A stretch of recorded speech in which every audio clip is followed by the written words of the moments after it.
अस्सलाम वालेकुम नाज़रीन, MR न्यूज़ स्टूडियो से मैं हूं कंजासम। सबसे पहले न्यूज़ हेडलाइंस।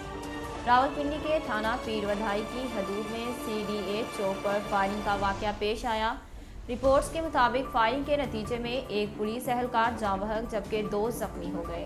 दूसरी जानिब IG पंजाब ने वाक़े का नोटिस लेते हुए रिपोर्ट तलब कर ली, जबकि मुल्जिमान की जल्द गिरफ्तारी की हिदायत भी जारी कर दी गई। कराची के इलाके कोरंगी में कुत्ता मार मुहिम के लिए बनाई गई मिठाई बच्चे समेत 5 अफराद ने खा ली। पुलिस का कहना है कि जहरीली मिठाई खाने से मुतासरा बच्चे दम तोड़ गए, जबकि दीगर अफराद की हालत खराब है।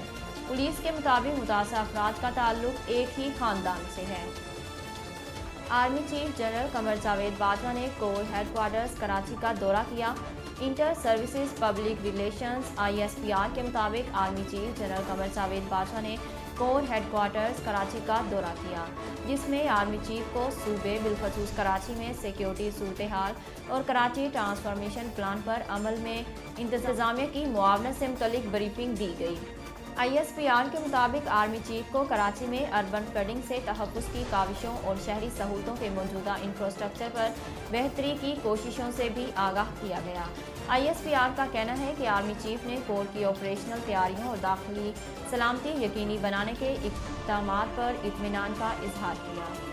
दुनिया में तवानाई के शोबे में इंतहाई अहमियत के हामिल और सबसे बावकार forum S&P global players energy awards ने के इलेक्ट्रिको कारपोरेट समाजी जिम्मेदारी कैटेगरी में रोशनी बाजी वुमेन प्रोग्राम के लिए फातह करार दिया।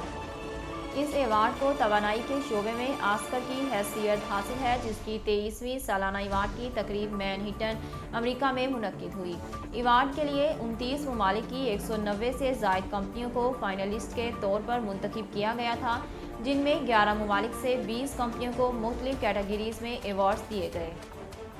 तालीमी बोर्ड हैदराबाद ने 12वीं जमात के सालाना इम्तहानात में 7000 तलबा को मुख्तलिफ मज़ामीन के पर्चों में गैर हाजिर करार देकर फेल कर दिया। आला सानवी बोर्ड की जानिब से मुबजना नाअहली के बाइस हज़ारों तलबा का मुस्तकबिल दाव पर लग गया। तालीमी बोर्ड ने 2 रोज़ कबल इंटर साइंस के नताइज का ऐलान किया था, जिसमें 7000 से ज़ायद बच्चों को गैर हाजिर करार देकर फेल कर दिया गया। नताइज के बाद सैकड़ों तलबा बोर्ड ऑफिस पहुंच गए और इल्ज़ाम लगाया कि इम्तहानात देने के बावजूद इन्हें गैर हाजिर करार देकर फेल किया गया। तलबा का कहना था कि हमने ना सिर्फ प्रैक्टिकल दिए बल्कि इम्तहानात में भी शरीक हुए थे। नाज़रीन, अब तक के लिए इतना ही। मज़ीद खबरों और तफसीलात के लिए देखते रहिए MR न्यूज़।